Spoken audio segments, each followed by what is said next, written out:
اللهم صل على سيدنا محمد يا رب صل وسلم دائما ابدا على حبيبي.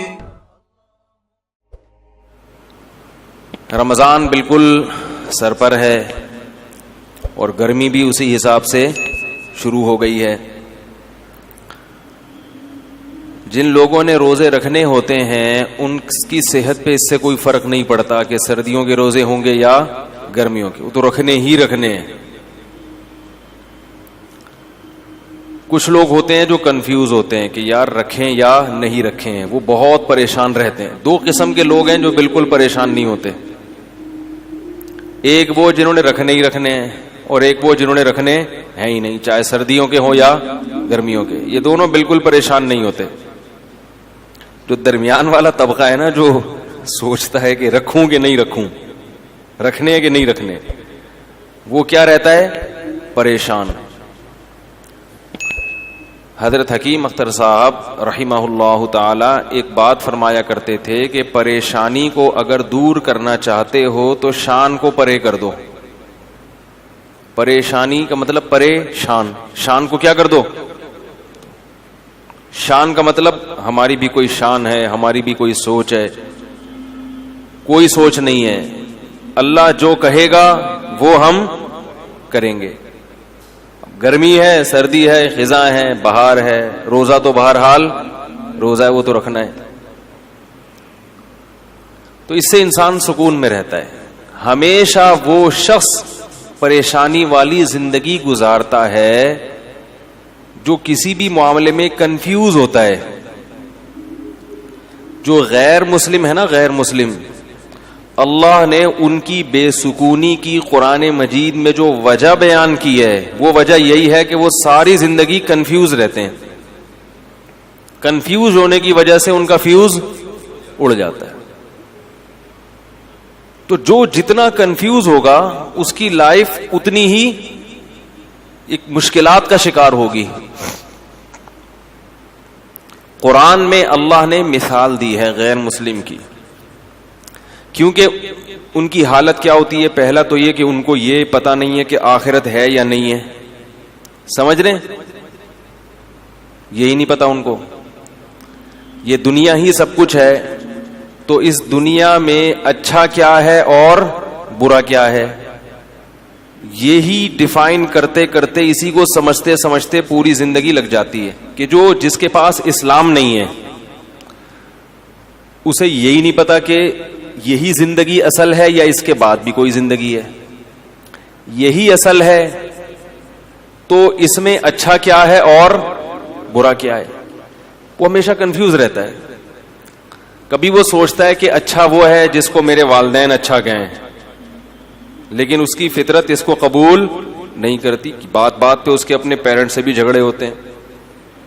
حقوق کیا ہیں, کس کے کتنے حقوق ہیں, دینے ہیں نہیں دینے, اسی جنگ میں لڑتے لڑتے ان کی عمریں پوری ہو جاتی ہیں. اسی کنفیوژن میں کسی نے کنٹری کو خدا بنا لیا, ملک کو, لیکن وہ اس میں مطمئن نہیں ہوتا.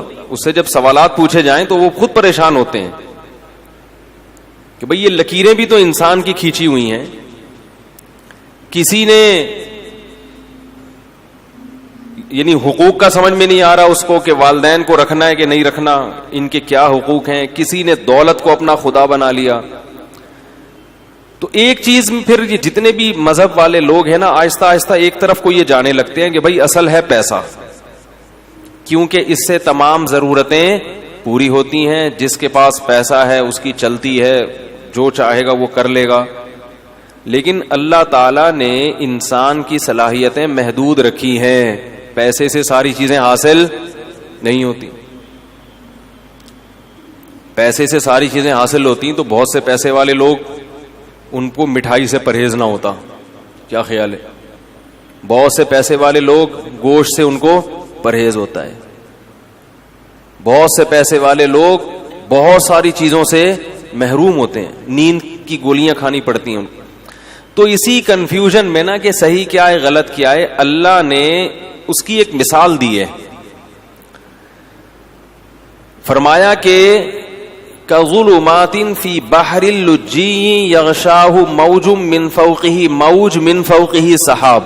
ایسی زبردست مثال ہے نا خاندانی, اس سے بہتر مثال غیر مسلم کی اور کافر کی دل کی حالت کو ڈیفائن کرنے کے لیے ہو ہی نہیں سکتی.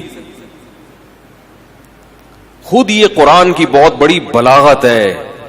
یعنی مجھے اور آپ کو اگر کہا جاتا کہ ایک آدمی حیران ہے, سرگردان ہے, اس کے پاس لائف سٹائل ہے ہی نہیں کہ صحیح کیا ہے غلط کیا ہے, وہ روزانہ صبح اٹھ کے سوچتا ہے کہ میں صحیح سمت میں جا رہا ہوں کہ غلط سمت میں جا رہا ہوں, کیا کرنا ہے کیا نہیں کرنا, تو اس کی جو حیرانی ہے, پریشانی ہے, اس کو آپ مثال سے واضح کریں تو ہم کتنی ہی مثالیں لے کر آتے.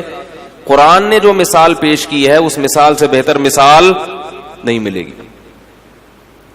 قرآن نے کہا کظلمات, کئی اندھیرے ہوں. مثال دی ہے اس کی پریشانی کو, جیسے آپ کسی روڈ پہ چل رہے ہیں, راستے پہ چل رہے ہیں, اب راستہ نظر ہی نہ آئے آپ کو اگر, یا آپ کو یہی نہ پتا ہو کہ میں جس راستے پہ چل رہا ہوں یہ میری منزل تک جا بھی رہا ہے کہ نہیں جا رہا. دیکھو آپ بائی روڈ کوئٹہ جا رہے ہیں, آپ نے گاڑی لے کے نکال لی, لیکن کوئی سائن بورڈ نظر نہیں آ رہا جو بتا رہے کہ یہ کوئٹہ یہاں سے اتنے کلومیٹر ہے.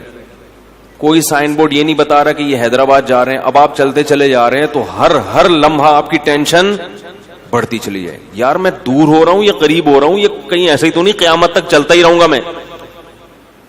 جیسے وہ جنازہ لے کے چلے تھے نا چرسی, نئے لوگ بھی آتے ہیں نا, ایک چرسی کا انتقال ہو گیا, چرسی کی موت ہو گئی, تو باقی چرسیوں نے کہا یار اس کا کیا کریں, پیسے ویسے تو ہوتے نہیں دفنانے کے. انہوں نے کہا فی الحال لے کے چلو, دیکھتے ہیں کیا کرنا ہے. چرسیوں میں بڑا ایکا ہوتا ہے آپس میں. تو انہوں نے اس کو جنازے کو چارپائی اٹھائی اور ایسے ہی لے کے چلتے گئے. جب جنازے کو لوگوں نے دیکھا تو آپ کو پتا ہے ایک ایک کر کے کندھا دینے آتا, تو جو نیا آدمی کندھا دینے آتا گیا, پرانے والے کھسکتے چلے گئے. ٹھیک ہے, اب رش لگ گیا لوگوں کا, جنازہ ہے بھائی, جا رہے ہیں, پتہ ہی نہیں کہاں جانا ہے. شہر ختم ہو گیا. خیال یہ تھا کہ بھائی شہر کے باہر قبرستان ہوگا, اس کے لواحقین کہیں گے اب یہاں کو ٹرن مارو, ادھر کو ٹرن, لیکن چلتے جا رہے. جس نے کٹنا تھا کٹ گئے, جو آخر میں 4 آدمی رہ گئے وہ تو نہیں جنازہ اتار سکتے, وہ جا رہے ہیں. کافی دیر بعد ان کو خیال آیا کہ یار اس کو اتارنا کہاں ہے بھائی, اس کو اتارنا کہاں, کس کا ہے یہ, کون ہے, کس کا ابا ہے, کس کا بیٹا ہے, کس کا بھائی ہے, کس کا چاچا ہے, کس کا ماموں ہے, پتہ ہی نہیں چل رہا. تو چلتے چلے جا رہے ہیں. تو آپ کو منزل ہی کی خبر نہ ہو کہ جانا کہاں ہے, تو آپ چلتے چلے جائیں گے اور ٹینشن آپ کی بڑھتی چلی جائے گی. جیسے اس جنازے کی چارپائی والوں کی ٹینشن بڑھ رہی تھی, یار کدھر ٹکائیں اس کو. تو اللہ نے مثال دی ہے کظلمات فی بحر, فرمایا بہت سارے اندھیرے ہوں اور کوئی شخص سمندر کی تہ میں ہو. فی بحر لجی, سمندر بھی بہت زوردار لہروں والا گہرا سمندر جس کی گہرائی میں بہت زیادہ اندھیرا ہوتا ہے. وقت بھی رات کا ہو. یغشاہ موج من فوقہ موج, موج کے اوپر موج چڑھی ہوئی ہے, ایسی گہرائی والا سمندر. من فوقہ سحاب, اور کالی رات میں بادل بھی ہوں کالے, جو ستارے اور چاند کی روشنی سے بھی رکاوٹ بن رہے ہوں.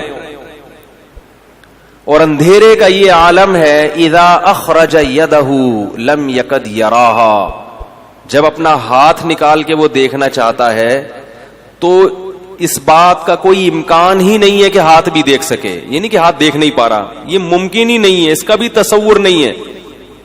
حضرت حکیم الامہ مولانا اشرف علی تھانوی رحمہ اللہ تعالی کی جو تفسیر ہے نا بیان القرآن, ایسی خاندانی تفسیر میں نے آج تک نہیں دیکھی. اس کی اردو بہت گاڑی ہے, اس لیے عام لوگوں کی سمجھ میں نہیں آتی. تو خاص طور پہ جو اہل علم حضرات ہیں, میں تو چھوٹا منہ بڑی بات ہوگی, لیکن میں ان سے بڑوں ہی کی نسبت سے ایک بات کہتا ہوں کہ اپنے مطالعہ میں بیان القرآن کو لازمی شامل کرو. حقیقی معنوں میں قرآن کی تفسیر ہے, دائیں بائیں نہیں ہوتا, موضوع من گھڑت ضعیف روایتیں نہیں ہوتی, ٹو دا پوائنٹ بات ہوتی ہے اور قرآن کو حل کیا ہوتا ہے, ایران تران نہیں ہے اس میں. بعض تفسیروں میں ایسا ہوتا ہے کہ اللہ کا کلام کم ہے, آپ کا اپنا پروگرام اس میں زیادہ.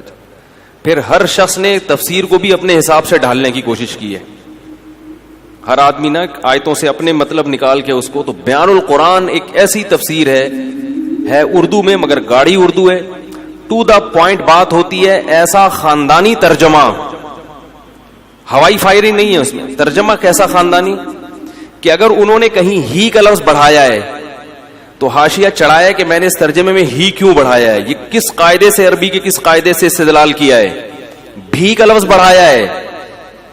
تو حاشیے میں عربی میں لکھا ہے کہ یہ بھی میں نے کیوں بڑھایا ہے, اس میں بھی کا لفظ کیوں بڑھایا ہے. ایک ایک لفظ میں کہیں عظیم کا لفظ بڑھا دیا, کہیں تنوین سے کیا, یعنی اتنی عربی گرامر کی باریکیاں ہیں کہ وہ علماء ہی سمجھ سکتے ہیں کہ یہ کیسی تفسیر, عوام کو کی پلے پڑنے والی نہیں ہے. یہ بھی پہلے بتا دوں, اردو بہت گاڑی ہے اس کی. تو بیان القرآن میں یہ لکھا ہے, اس میں بلاغت کے نکات بھی ہوتے ہیں. انہوں نے لکھا ہے کہ ہاتھ کی مثال اللہ نے کیوں دی ہے. اذا خرج یدہ, اللہ نے کہا کہ اتنا اندھیرا ہے کہ ہاتھ نکال کے دیکھنا چاہے تو وہ بھی نظر نہیں آتا. فرمایا اس لیے کہ ہاتھ کو اپنے حساب سے قریب اور دور کر سکتے. بعض لوگوں کی دور کی نظر کمزور ہے, بعض کی قریب کی نظر کمزور ہے.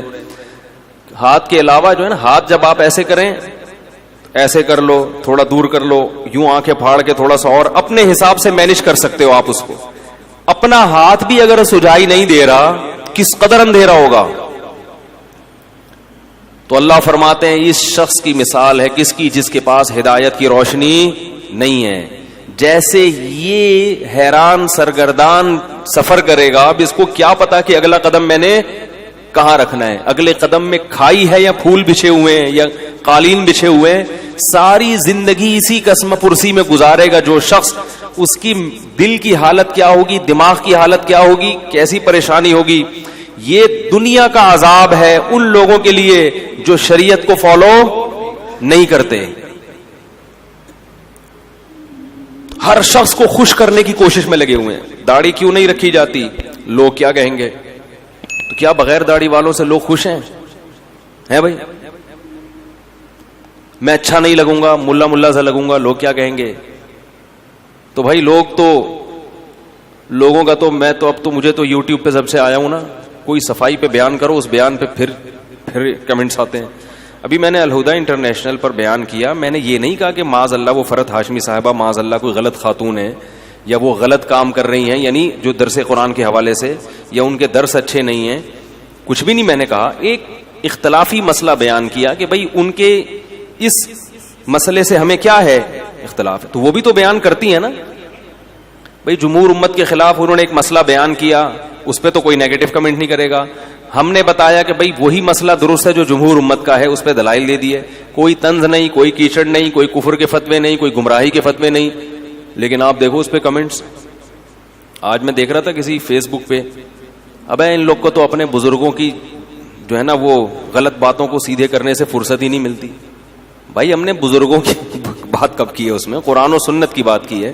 اور اگر بزرگ کی بات کر رہے ہیں تو ہم اپنے نہیں, وہ آپ کے بھی بزرگ ہیں, وہ ساری امت کے بزرگ ہیں. امام شافعی صرف ہمارے تھوڑی ہیں, امام احمد ابن حنبل صرف ہمارے تھوڑی ہیں.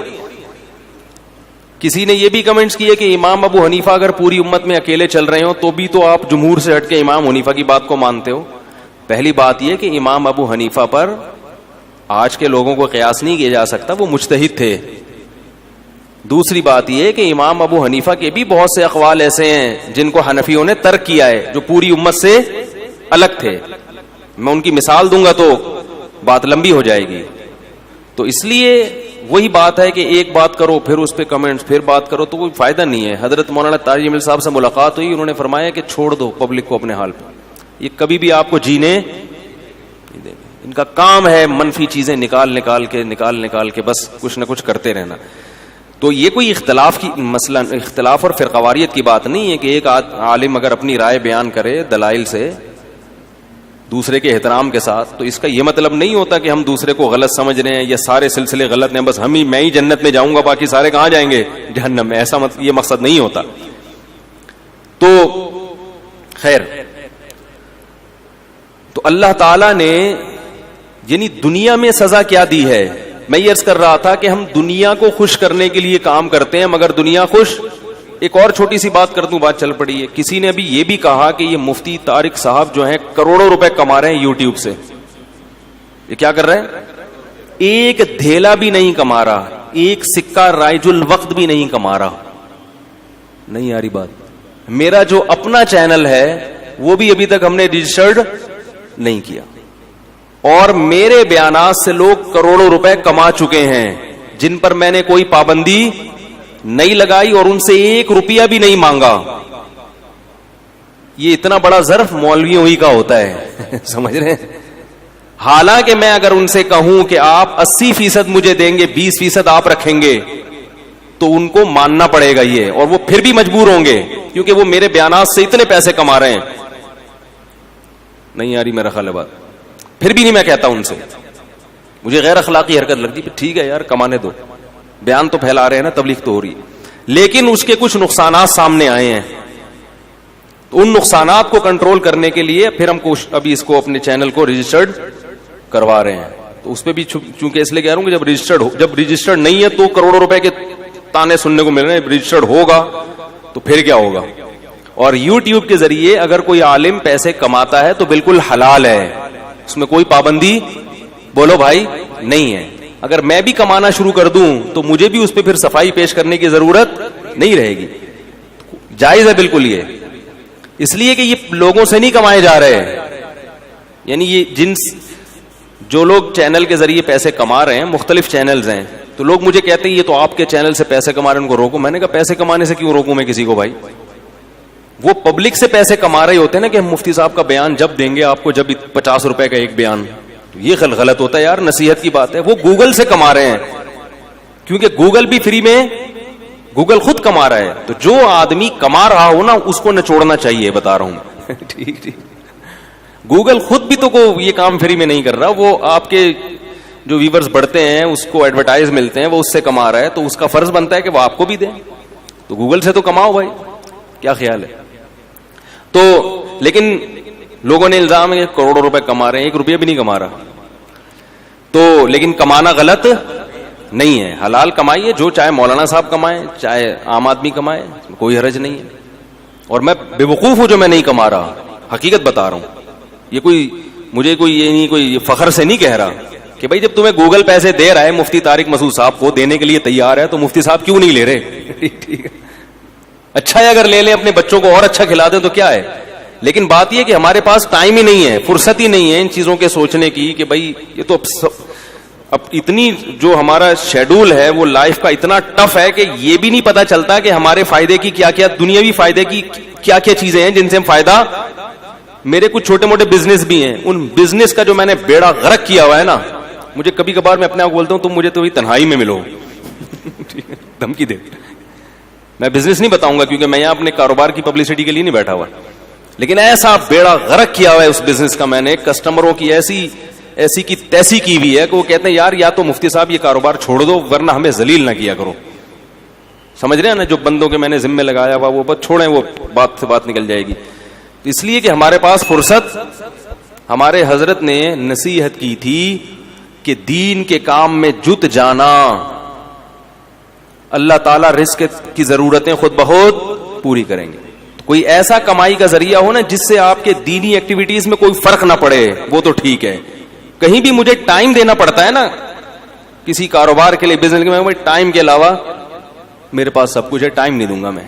ٹائم میں اپنے کاموں میں خرچ کروں گا, جو اللہ ٹوٹا پھوٹا ہم سے دین کا کام لے رہا ہے اس میں خرچ کریں گے, کیونکہ وہ اگر ہم اس میں لگ گئے نا تو پھر تو ہمیں ضرورت کیا تھی بھائی مولوی بننے کی. خیر, تو طنز اعتراض, پتہ نہیں نیگیٹو باتیں, کوئی یا رسول اللہ پہ کلپ, کوئی فلانے پہ کلپ, صفائیاں پیش کر کر کے تھک گئے بھائی. ہم ان کو کافر نہیں کہتے, اللہ کے بندو, ان کے پیچھے نماز, اس کے پیچھے زکوٰۃ, اس کے پیچھے روزہ, یہی چل رہا ہے. تو وہی حضرت کی بات یاد آتی ہے, بھائی کام میں لگے رہو.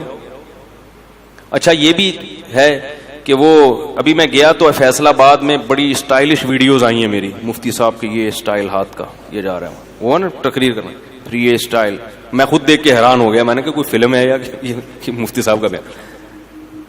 اس پہ بھی بعض لوگوں نے، بعض کو واقعی بدگمانی بھی ہوتی ہے کہ یار یہ کیا فلمی ہیرو کی طرح انہوں نے شروع کر دیا ہے، کے لیے بناتے ہیں، سمجھ رہے ہیں؟ اب مفتی صاحب کو کہیں گھوڑے پہ بیٹھے ہوئے دیکھ لیا، ابھی میں جھنگ گیا تھا 2 گھنٹے گھوڑ سواری کی الحمدللہ، 10 کلومیٹر گھوڑے پہ چلاؤں میں، بہت سختی سے منع کیا، کسی نے ویڈیو اپلوڈ فل سپیڈ میں بھگایا ہے، وہ جو ایبٹ آباد والا ہے نا سلو موشن، وہ نہیں، خاندانی بھگایا گھوڑا ایسی سپیڈ میں گھڑ سواری، بہت شوق ہے مجھے، ویڈیو اپلوڈ کرنے سے منع کیا سختی سے، کسی نے نہیں کرنی، کیونکہ کوئی فلم کے ہیرو تھوڑی ہیں ہم کو مفتی صاحب یہ اسٹائل میں آ رہے ہیں اب گھوڑے پہ یوں کر کے بیٹھے ہوئے ہیں. لیکن پھر بھی لوگ اپنے چینل کی پبلسٹی کے لیے کیا کرتے ہیں؟ بولو بھائی اپلوڈ کرتے ہیں. البتہ بعض مرتبہ میں خود اپلوڈ ہونے دیتا ہوں تاکہ لوگوں کے، بعض ویڈیوز ایسی ہیں تاکہ لوگوں کے ذہنوں میں جو مولویوں کا غلط تصور بیٹھ گیا ہے نا یا دینداروں کا، وہ تصور نکلے. سمجھ رہے ہیں؟ وہ سمجھتے ہیں کہ بس یہ دلہن کی طرح مسجد میں آئے، ایسے 4 آدمی ان کو پکڑ کے لے کے جائیں اور خراما خراما یہ نہ چل سکتے ہیں، نہ دوڑ سکتے ہیں، نہ گھڑ سواری. اس سے نوجوان لوگوں کو تبلیغ بھی مقصد ہوتی ہے کہ ایسی پازیٹیو ایکٹیویٹیز میں اپنے اوقات کو، بولو بھائی، صرف کرو، گھڑ سواری کرو، سوئمنگ کرو. دیکھو مفتی صاحب مولوی ہو کے گھوڑے پہ دوڑ رہے ہیں، کمبخت مائیں بچوں کو تانے دیں، وہ دیکھو مولوی ہیں، وہ مولوی ہو کے گھڑ سواری پہ، ان کے بچے دیکھو کتنے ہیں ماشاءاللہ، وہ اتنے بچوں کے باپ ہو کے گھوڑے پہ دوڑ رہے. تو کمبخت 18-19 سال کا، تجھے صوفے سے اٹھ نہیں سکتا تو اپنے سہارے پہ، پولیس بلوانی پڑتی ہے تجھے دھکے لگانے کے لیے. تو تھوڑی غیرت دلائیں مائیں اپنے بچوں کو، باپ اپنے بیٹوں کو. یہ بھی ہمارے دین کا حصہ ہے. تو اس لیے جو یہی ہے کہ وہ چلتا رہے گا یہ سارا سیٹ اپ. تو خیر، تو اللہ تعالیٰ نے کیا مثال دی؟ ہمیں یس کر رہا تھا کہ ہم بھی کیا کرتے ہیں. کافر تو مکمل کنفیوز ہوتا ہے، مسلمان آدھا تیتر آدھا بٹیر.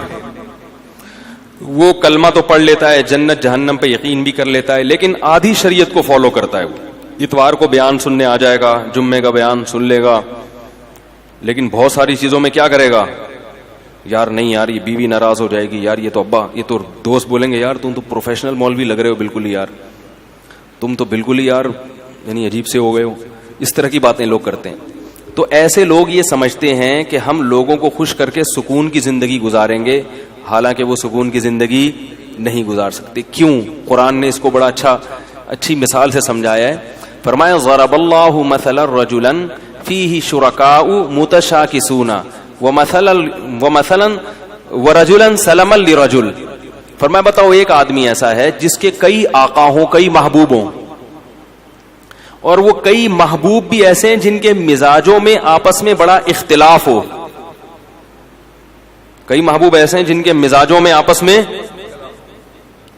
مثال دیتا ہوں، کسی کی 4 بیویاں اور چاروں اپوزٹ دماغ کی ہیں، تو وہ ڈپریشن کا مریض بنے گا کہ نہیں بنے گا؟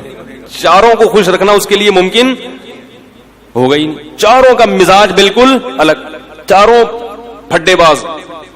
وہ کہتی ہے میری دعوت قبول کرو، میرے ہاں ناشتہ کرو، کہہ رہی ناشتہ آپ نے میرے ہاں ہی کرنا ہے. تیسری کہہ رہی ہے ناشتہ تو آپ کا باپ بھی میرے ہاں کرے گا.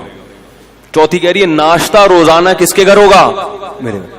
ایک کے ابا ایس ایچ او ہیں، ایک کے ڈی ایس پی، ایک کے آرمی میں کرنل ہیں، اور ایک کے ابا علاقے کے ناظم ہیں بھائی، اور ہول سیل کے حساب سے سالے بھی ہیں. اب چاروں کا مطالبہ کیا ہے؟ ناشتہ کس کے یہاں ہوگا؟ آپ کہو گے بھائی ناشتہ تمہارے ہاں، لنچ تمہارے ہاں، ڈنر تمہارے ہاں. کوشش کرو گے نا؟ نہیں. متشاکسون، جھگڑالو، نہ ضدی. بول دیا ناشتہ آپ نے کہاں کرنا ہے؟ ادھر کرنا ہے. پھٹے گا کہ نہیں پھٹے گا؟ یہ ٹینشن سے بولے گا بھائی 4 پراٹھے تھوڑی کھا سکتا ہوں میں، چلو ادھر بھی ناشتہ کر لیا، ادھر بھی کر لیا، ادھر بھی. پھر لنچ میں یہی پھڈے بازی. تو چاروں کو خوش رکھ سکتا ہے؟ بولو بھائی نہیں رکھ سکتا. ایک کہہ رہی مجھے اپنے ساتھ سفر پہ لے کے جاؤ، دوسری کہہ رہی اس دفعہ سفر پہ میں نے جانا ہے، تیسری کہہ رہی اس دفعہ تو ان دونوں نے جانا، میں نہیں جانا ہے. وہ قرآن اندازی کرے گا نہیں، قرے کو ہم نہیں مانتے، چلو بیگم تمہیں اس دفعہ تمہیں لے جاتا ہوں، اگلے چکر میں تمہیں نہیں، اسی دفعہ میں نے بھی. متشاکسون کا مفہوم سمجھا رہا ہوں آپ. پھڈے باز، ہر ایک کی خواہش ہے کہ ابھی میری جو چاہت ہے اس کو پورا کرو. بھائی آپ پورے ہو جاؤ گے اس میں؟ نہیں ہو سکتا. 4 دوست ہیں، کوئی بھی 4 محبوب ہیں، یا 3 ہیں، یا 2 ہیں، یا کئی سارے ہیں، اللہ فرماتے ہیں یہ شخص کبھی بھی سکون کی زندگی، بولو بھائی، آپ کہیں گے پھر میں 4 کی ترغیب کیوں دیتا ہوں جب سکون اللہ خود کہہ رہے ہیں.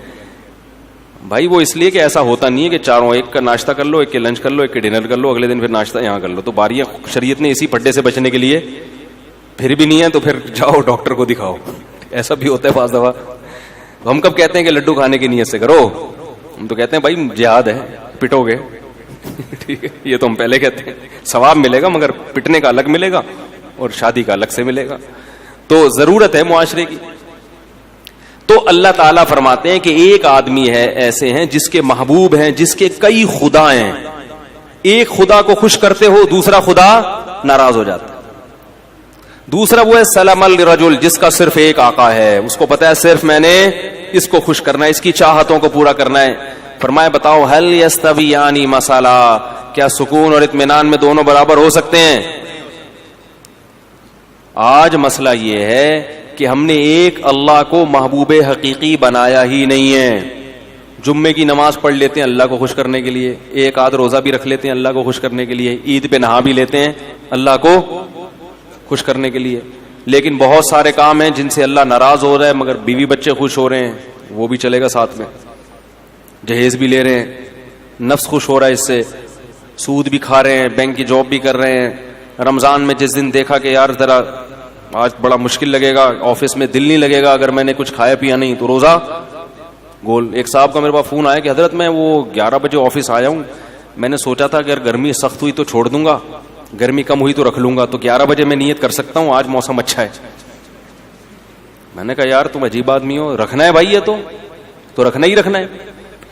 تو کبھی کسی کو معبود کبھی کسی کو معبود، تو اس سے لوگ کیا ہوتا، اور یہ سب کیا ہیں، ایک دوسرے کے مخالف بھی ہیں.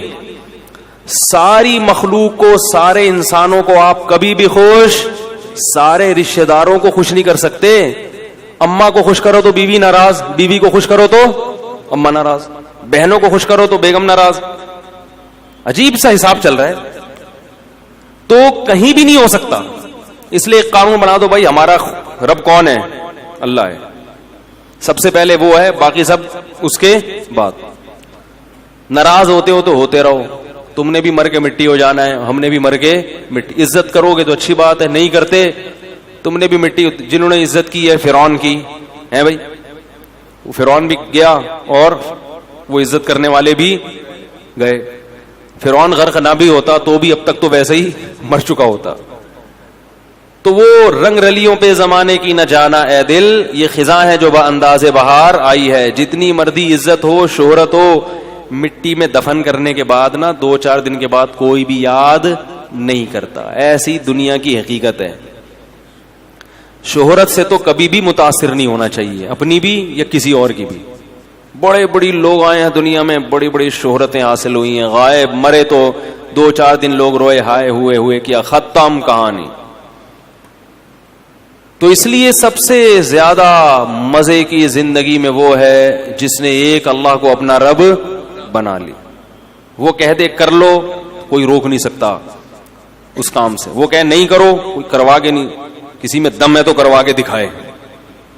میں جب وزیر آباد گیا، پرانی بات ہے، یہ واقعات سنانے کا مقصد کوئی اپنی قصے کہانیاں نہیں، جو بات قرآن کی بتانا چاہ رہا ہوں وہ دل میں بیٹھ جائے. میں جب وزیر آباد گیا نا تو وہاں وہ لوگ بھی سنتے میرا بیان. تو وہ یہ پرانی بات ہے، تقریباً 13-14 سال پرانی. تو انہوں نے 1 مہینہ رمضان کا میں نے وہاں گزارا. وہ میرے درس ہوئے، انہوں نے بڑا میرے درس کو پسند کیا. تو انہوں نے مجھے کہا کہ آپ یہیں ٹھہریں، اب آپ یہاں امامت بھی کریں اور یہاں خطابت بھی، ہم آپ کو اتنی تنخواہ دیں گے، حج کرائیں گے، یہ کریں گے. بڑا بھاری بھرکم لالچ. میں نے کہا نہیں، میں تو کراچی واپس جاؤں گا. میں نے کہا نہیں، میں تو، بچے بھی تھے میرے ساتھ، بہت اکرام کیا انہوں نے، واقعی بڑا اکرام کیا. وزیر آباد میں ایک مسجد ہے دارا کبوترا کے نام سے، وہ لوگ سنتے ہیں کبھی کبھار بیان تو سن رہے ہوں گے. یعنی 1 مہینہ میں نے اپنے گھر سے کھانا، کہتے ہیں 1 مہینہ نہیں کھایا، کوشش کے باوجود کہ بھئی آج ہم زبردستی مقابلے بازی. صبح سحری میں کھڑے ہوتے تھے، یہ دودھ لے کے، دہی لے کے. بھائی خود بنانے دو یار گھر میں، عادت خراب ہو جائے گی. نہیں، پھر وہ افطاری میں پھر کھانا، وہ بھائی مزے ہی موجہ ہی موجہ. پنجاب والے ماشاءاللہ کھلانے پلانے میں، کراچی والے بھی کھلاتے ہیں کہ پنجاب والے کھاتے بھی ہیں نا، تو جو اب وہ اپنے حساب سے بھی کھلاتے ہیں. کراچی والا دھونے والے وہ خود بھی پیٹ بھر جائے گا اس کا، آپ کو بھی وہ سمجھے گا پیٹ بھر گیا، سامنے والے صحتیں نہیں ہیں یہاں پہ. تو اب کیا ہوا ہے کہ وہ روزانہ صبح مجلس ہوتی، میرا درس کے بعد وہ بیٹھتے، بھائی آپ یہاں ٹھہرے، میں کہتا نہیں مجھے جانا ہے وغیرہ وغیرہ. 15 دن انہوں نے زور لگایا، انہوں نے دیکھا ٹکنے کا نام ہی نہیں لے رہا. انہوں نے کہا آپ کو پرابلم کیا ہے؟ میں نے کہا بھائی میں، جو میرے استاذ ہیں، جو میرے شیخ و مرشد ہیں، میں ان کا آدمی ہوں. میں کیا ہوں؟ میں ان کا آدمی ہوں. جب میں مدرسے میں آیا تھا تو میں نے اپنے آپ کو ان کے حوالے کر دیا تھا کہ اب اپنی لگام ہم نے ان کے ہاتھ میں پکڑا دی، کیونکہ ان پر اعتماد تھا. ایسے ہی کسی کے ہاتھ میں نہیں لگام پکڑائی جاتی. پہلے ان کو پرکھا اچھی طرح، بھائی ان میں دنیا کی محبت نہیں ہے اور علم بھی ان کا کامل ہے. تو اب ہم بچے ہیں، ہم بجائے اس کے کہ اپنی زندگی کو خود متعین کریں، کسی بڑے کے حوالے کر دو. انہوں نے ہمیں پڑھایا، انہوں نے ہمیں لکھایا. یہ سارا علم جو ہم یہاں آ کے آپ کی خیال کے مطابق موتی بکھیر رہے ہیں، سب ان کی محنت ہے. اب ہمیں پیسوں کی آفر آ رہی ہے تو ہم ان کو ٹاٹا کر کے چلے جائیں، ایسا نہیں ہوگا. تو میں نے کہا کہ ان کو لیٹر لکھیں، وہ اگر مجھے کہیں گے نا کہ یہیں ٹھہرو تو آپ مجھے یہاں سے بھگا کے دکھاؤ پھر. ٹھیک ہے، اگر وہ مجھے کہتے ہیں کہ یہ مسجد سے جانا نہیں، تو میں نے کہا پھر آپ مجھے یہاں سے بھگا کے دکھاؤ. اور اگر وہ کہتے ہیں کہ یہاں نہیں رہنا، میں نے کہا آپ زنجیریں باندھ لو، مجھے جیسے موقع ملے گا میں وہ کاٹ کے بھاگ جاؤں گا. بے لگام اونٹ جو ہوتا ہے نا، شتر بے مہار، کبھی ادھر بھاگ رہا ہے کبھی ادھر بھاگ رہا ہے، وہ کسی کام کا نہیں ہوتا. جڑے پہلے مرکز متعین کرنے میں ٹائم لگائے. ایسا نہیں کہ کسی پہ بھی اعتماد کر کے اپنی زندگی کی لگام اس کے ہاتھ میں دے دی، ایسا نہیں ہے. پرکھنا پڑتا ہے، جانچنا پڑتا ہے. میں نے کہا ہمیں اپنے بڑوں پر الحمدللہ بھرپور اعتماد ہے. 8-10 سال ان کی صحبت میں ہم نے گزارے ہیں. میرا یہ خیال ہے کہ مجھے ان سے زیادہ بہترین لوگ اس دنیا میں مل ہی نہیں سکتے تھے. اللہ نے پتہ نہیں والدین کی کون سی نیکی قبول کی، ایسے لوگوں کے پاس ہمیں پہنچا دیا. تو اس کی برکتیں ہیں، اللہ تعالیٰ ٹوٹا پھوٹا کام لے رہا ہے. تو اس سے دیکھو یہ فائدہ کیا ہوا مجھے کہ خیالات منتشر نہیں ہو رہے، سکون آ گیا طبیعت میں. بھائی وہ کہیں گے تو کر لیں گے، نہیں کہیں گے تو نہیں کریں گے. ورنہ انسان سوچتا، میں نے ایسے لوگوں کو بھی دیکھا، علماء کو بھی، جو پریشان کہ کیا کریں. اب ان کی زندگی بھی کس میں گزر رہی ہے؟ پریشان. پھر پیسے کی محبت آ جاتی ہے، یار دین کے تو یہ والے، اس میں پیسہ زیادہ ہے تو ادھر چلو. جب پیسے کی طرف آئے تو پھر پیسہ اصل مقصد بن گیا، تباہ ہو گئے. تو ہمیشہ انسان کی سکون کس میں ہے کہ وہ اس کو یہ پتا ہو کہ میں نے کس ٹریک پر زندگی گزارنی ہے. اس میں سکون ہے انسان کی طبیعت میں، آرام سے سکون سے. اکابر پرستی الگ چیز ہے. اکابر پرستی کا مطلب یہ کہ آپ کے بزرگ کچھ بھی الٹا سیدھا کریں، آپ نے ان کو صحیح کرنا ہے. ایسا نہیں ہے الحمدللہ، یہ نہیں ہے. ہمارے بڑوں سے بھی بعض، ہماری کوئی حیثیت نہیں ہے لیکن بعض چیزوں میں ہم بول دیتے ہیں کہ بھئی یہ والی رائے ہماری نظر میں، میرے شیخ تو 4 شادیوں کے قائل نہیں ہیں، میں نے اس میں اپنے شیخ کی مخالفت کی ہے. ٹھیک ہے، وہ نہیں قائل ہے اس کے. وہ کہتے ہیں زمانے میں، نہیں ہونی چاہیے، میری دلائل ہے، اس پہ کتاب ہے. میں کہتا ہوں بھائی مجھے ان دلائل کا کوئی جواب دے.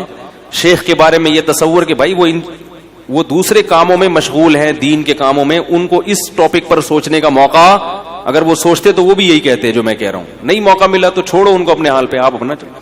لیکن ان کا بھی ظرف اتنا بڑا ہے کہ ان کو بھی پتا ہے کہ اس کی ایک اس بارے میں رائے ہے، اور جو چیز حلال ہے اس میں وہ پابندی. تو یہ بھی تو سلیکشن ہے نا ہماری، کہ ایسے لوگوں کو ہم نے سلیکٹ کیا ہے. ان کو بھی پتا ہے کہ حدود سے، مرید کو اپنے حدود اللہ سے باہر. بعض شیخ کیا کرتے ہیں، مرید نے شادی کی خانقاہ سے کک آؤٹ، یا مرید نے کوئی ٹوپی ٹرینڈ نہیں کروائی تو خانقاہ سے کک آؤٹ. تو بھائی یہ ٹرینڈ وینڈ یہ تو شریعت تھوڑی ہے، یہ تو حدود اللہ پر قائم. خیر، تو سکون کس میں ہے؟ سکون ایک کو بڑا بنانے میں. اور وہ اصل کون ہے؟ اللہ. اس کو بڑا بنا لو، زندگی خدا کی قسم بڑی مزے کی گزرے گی. حضرت معاویہ رضی اللہ تعالی عنہ نے حضرت عائشہ رضی اللہ تعالی عنہا کو خط لکھا کہ اے، یعنی امہا، اپنی ماں کہہ کے خطاب کیا کہ آپ مجھے کوئی نصیحت کریں. حضرت عائشہ تو حضرت معاویہ سے عمر میں بہت چھوٹی تھیں مگر جانتے تھے کہ پیغمبر کی زوجہ ہیں اور ہماری ماں ہیں, تو ان سے نصیحت لے رہے ہیں. فرمایا نصیحت مختصر ہو جامع ہو, مختصر ہو. حضرت عائشہ نے نصیحت کی کہ جو لوگوں کو خوش کرنے کے لیے اللہ کو ناراض کرتا ہے اللہ اس کو لوگوں کے حوالے کر دیتے ہیں اور پھر لوگ بھی اس سے خوش نہیں ہوتے, اور لوگوں کی ناراضی کی پرواہ کیے بغیر اللہ کی رضا میں لگا رہے تو لوگ بھی کیا ہو جاتے ہیں, بالآخر خوش ہو جاتے ہیں. اس طرح کا مفہوم ہے, پورے الفاظ نہیں ہے یہ. تو ایک کو اگر اللہ بنا خدا بنا لیا جائے نا, بس وہی ہے, تو سب سے پہلا فائدہ کیا ہوتا ہے زندگی میں سکون, آپ کو منزل کا پتہ چل جاتا ہے. تو اس لیے میں اتنی لمبی تقریر کر رہا ہوں کہ دیکھو بھائی یہ جو فرائض و واجبات ہیں اس میں ہمارے پاس آپشن نہیں ہے. رمضان کے روزے صرف مسافر چھوڑ سکتا ہے اور بیمار, ان دو کے علاوہ کوئی بھی روزہ نہیں چھوڑ سکتا. اور سفر میں بھی اگر تکلیف اور مشقت نہ ہو تو روزہ رکھنا افضل ہے تاکہ رمضان کی فضیلت حاصل ہو. وہ جو حدیث میں آتا ہے لیس من البر الصیام فی السفر, سفر میں روزہ نیکی نہیں ہے, وہ اس سے وہ سفر مراد ہے جس میں تکلیف و مشقت ہو. آج کل جہازوں کے سفر ہیں, ٹرینوں کے سفر ہیں, بسوں کے سفر ہیں, بہت آرام سے روزہ رکھ سکتے ہیں, نہیں چھوڑنا چاہیے, اس میں فضیلت سے محروم ہو جائیں گے رمضان کی. تو اس لیے پہلا تو یہ کام کرنا ہے کہ ہمت کرنی ہے, کسی نے بھی ایک بھی روزہ قضا, بولو بھائی, اس کے آخرت کے فائدے تو بہت ہیں جو آپ علماء سے سنتے رہتے ہیں. میں کچھ دنیا کے فائدے آپ کو بتا دیتا ہوں. آخرت کے فائدے تو بہت ہیں نا, وہ تو آپ کو خود محسوس ہوگا جب روزہ رکھتے ہیں. رمضان کے آخری عشرے میں دل نرم ہو جاتا ہے. اللہ نے روزے دار کا جو بھوکا پیاسا رہتا ہے نا اس کے لیے جنت میں الگ دروازے بنائے ہیں, اور ان کے نام کیسے رکھے ہیں, ریان, سیراب کرنے والا, کیونکہ اس نے اللہ کی خاطر پیاس برداشت کی, اللہ اس کو اپنی دست رحمت سے سیراب کریں گے الگ سے. اور یہ عبادت مسلمانوں کے علاوہ کسی اور کے پاس نہیں. کہیں آپ نے دنیا میں سنا کہ فلاں قوم کے ہندوؤں کے روزے آئے ہوئے سارے ہندو بھوکے پیاسے؟ کہیں بھی نہیں. وہ رکھتے ہوں گے شاید, کوئی ان کے پنڈت رکھ لیتے ہو, نہ سکھوں میں نہیں. مسلمانوں کا جیسے ہی رمضان آتا ہے پوری دنیا میں ایک بہاریں چھا جاتی. یہ اس کی علامت ہے کہ اسلام زندہ اور جیتا جاگتا مذہب ہے, زندہ مذہب ہے, تھکا ہوا مرا ہوا بیمار مذہب نہیں ہے. پوری دنیا میں ہلچل مچ جاتی. جو روزے نہیں بھی رکھتے نا وہ تھوڑے سے ٹریک پہ وہ بھی کم از کم افطاری میں تو بیٹھ ہی جاتے ہیں وہ بھی. یہ اللہ کی بڑی رحمت ہے. ٹھیک ہے, یعنی اثر تو ان کی زندگی میں ہی پڑتا ہے نا, ان کی بھی کھانے پینے کی ٹائمنگ تھوڑی سی چینج ہو جاتی ہے. تو روزے کے اخروی فائدے کیا ہیں وہ تو ایک الگ بات ہے. روزے کے صحت کو کیا فائدے ہوتے ہیں اگر وہی آپ لوگ کو پتہ چل جائیں تو میں کہتا ہوں وہی چیز ایسی ہے جو انسان سے روزے رکھوا دے. بھوکا رہنا صحت کے لیے انتہائی مفید ہے. پہلی بات یاد رکھو, بھوکا رہنے سے صحت کو کوئی نقصان نہیں ہوتا, کوئی نقصان نہیں. وقتی نقصان کو نقصان نہیں کہتے ہیں.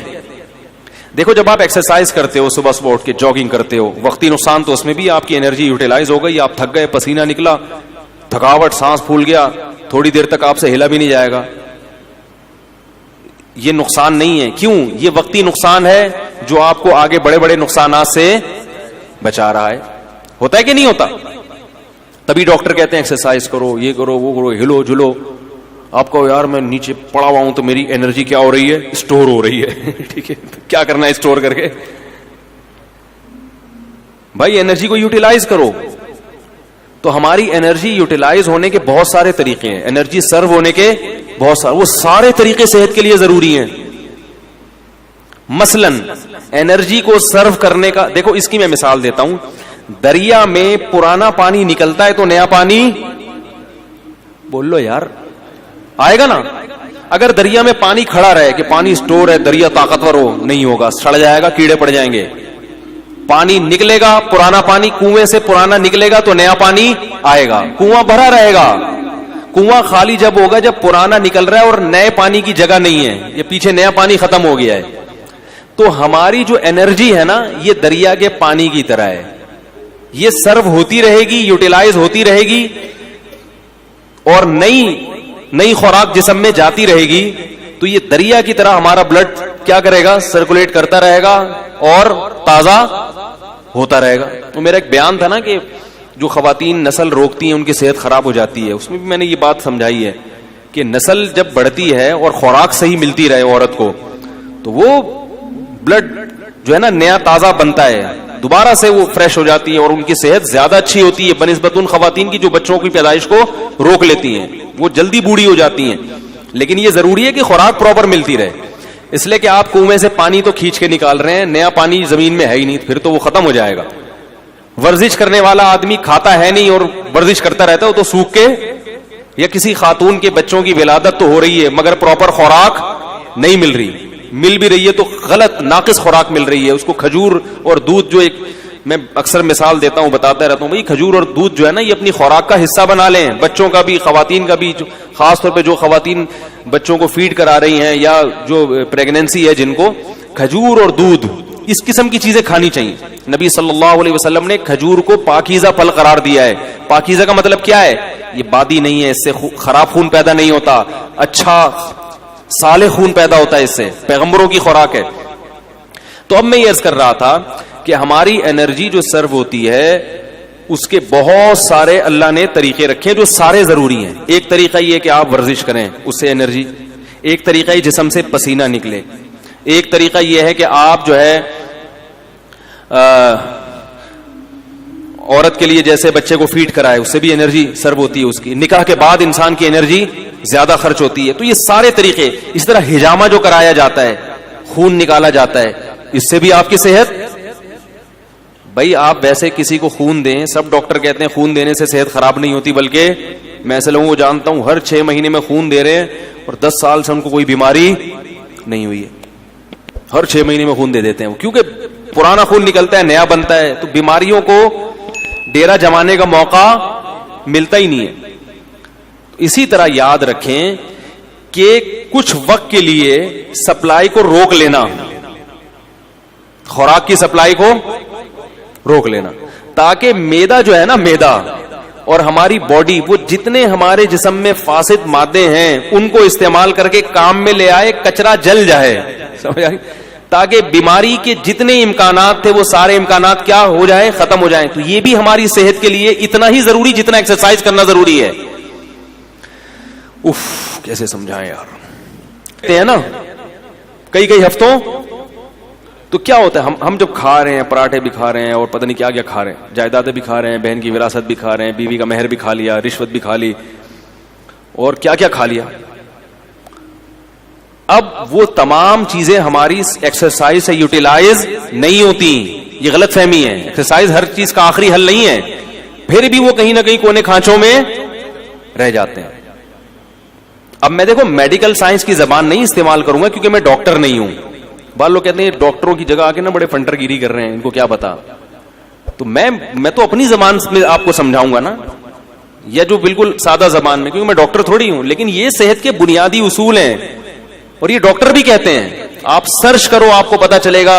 جو گوروں کی بنائی ہوئی ویب سائٹس ہیں ان میں آپ جاؤ جو اوتھینٹک ہیں, وہ بھی اس بات کا اقرار کرتے ہیں کہ روزہ رکھنا انسان کی صحت کے لیے انتہائی ضروری. آپ کو پتا ہے گورے اس پر آ رہے ہیں کہ ہفتے میں 5 دن کھاؤ, 2 دن فاسٹنگ. یہ بالکل اسلام ہے. نبی صلی اللہ علیہ وسلم نے ہفتے میں 2 دن روزہ رکھنے کا حکم دیا, سنت ہے, پیر اور جمعرات کا روزہ. گورے بھی یہ تحقیق کر رہے ہیں کہ 5 دن کھاؤ, 2 دن بولو بھائی ناغا کرو.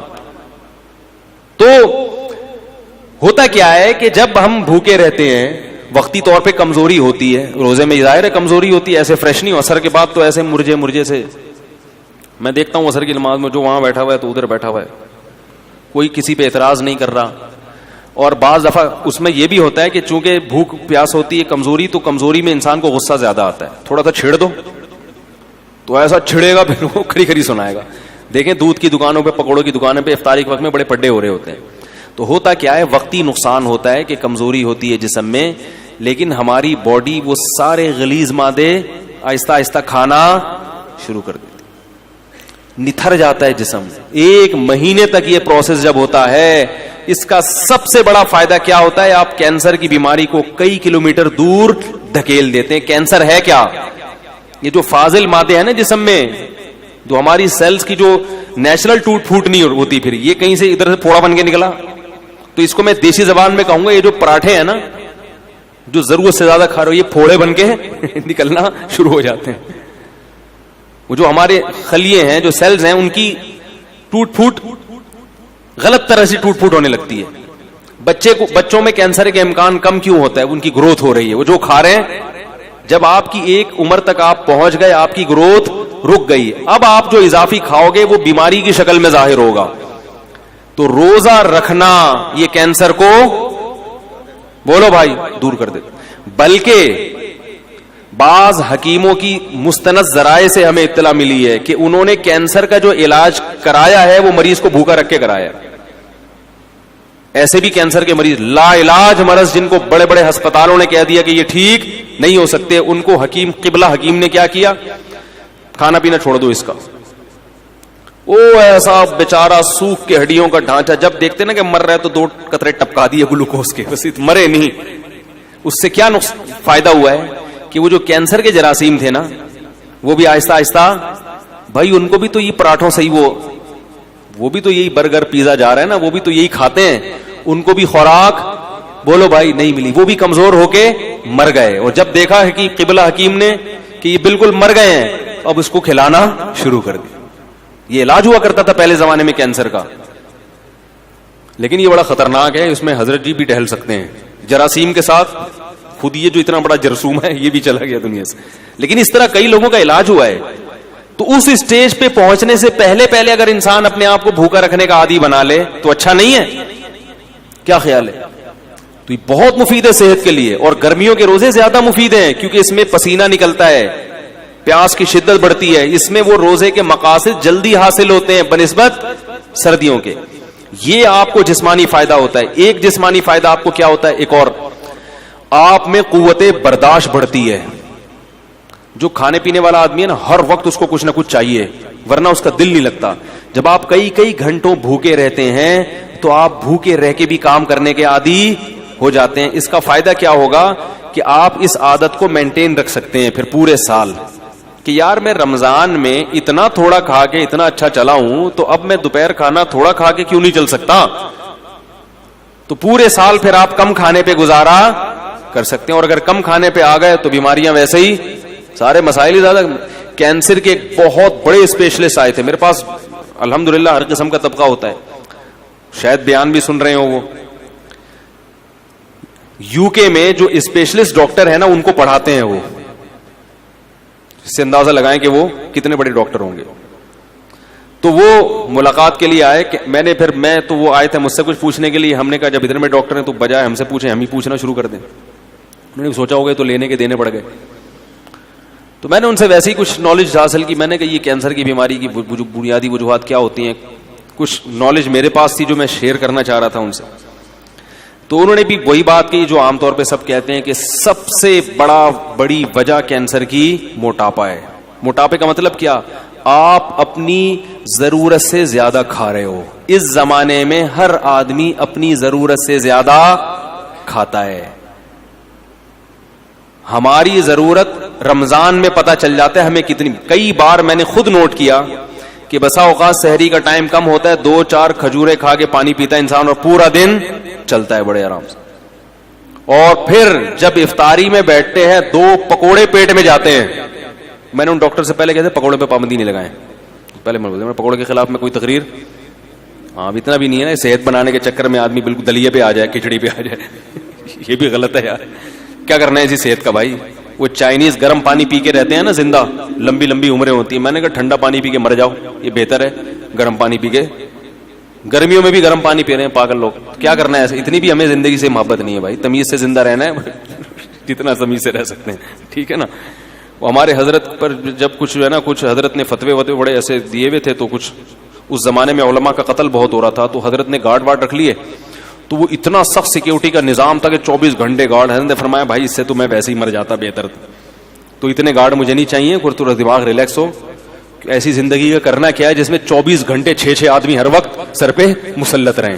تو کوئی بات نہیں، ہم شہید ہونا پسند ہے ہمیں، لیکن اتنی ٹینشن والی زندگی نہیں چاہیے ہم کو. تو ایک دو باقی گارڈ بگا دیے, صرف ایک یا دو گارڈ رکھے تھے. پھر تو وہ گارڈ بیچارہ شہید ہو گیا. حضرت کو اس نے بڑے, پھر بھی حملہ ہوا تھا حضرت کے اوپر, وہ گارڈ شہید ہو گیا. خیر, تو اس سے کیا ہوتا ہے, کیا کہہ رہا تھا میں, بات یہاں کہاں سے آ گئی یار. ہاں, تو وہ ڈاکٹر کی بات کر رہا تھا. تو یہ سارے مسائل کہاں سے کھڑے ہوتے ہیں, موٹاپے سے ہوتے ہیں. ساری بیماریوں کی ابتدا کہاں سے ہوتی ہے, موٹاپے کا مطلب کیا ہے, زیادہ کھا رہے ہیں. تو 2 کھجوریں کھاتا ہے انسان افطاری کے وقت میں اور پانی پیتا, کیسی کمر سیدھی ہو جاتی کہ نہیں ہو جاتی, 14 طبق روشن ہو جاتے ہیں. اس سے پتہ چل جاتا ہے کہ ہمیں زندہ رہنے کے لیے اور چلنے پھرنے کے لیے, باڈی کو رن کرنے کے لیے اتنا کھانے کی ضرورت, بولو بھائی, نہیں ہے جتنا ہم کھا رہے ہیں. تو روزے کا یہ بھی فائدہ ہے. تو میرے بھائی رکھو تو اللہ کے لیے, دنیا کے لیے نہ رکھو, لیکن غریبی میں یہ فائدے بھی انشاءاللہ ہوں گے. نظر تیز ہو جاتی ہے, دماغ صحیح کام کرنے لگتا ہے, قوت برداشت بڑھتی ہے. سب سے بڑی بات یہ کہ اسٹیمنا بڑھانا, یہ تو دنیا میں ہر شخص چاہتا ہے کہ میرا اسٹیمنا بڑھے. ہوتا ہے کہ نہیں ہوتا؟ بہت سے لوگ اس لیے بھاگتے ہیں تاکہ ہمارا اسٹیمنا بڑھے اور ہم زیادہ دیر تک بھاگ سکیں. جم خانے میں جو باڈی بلڈر وزن اٹھاتا ہے اس لیے کہ میرا اسٹیمنا بڑھے اور میں زیادہ سے زیادہ وزن, بولو بھائی, اٹھا سکوں.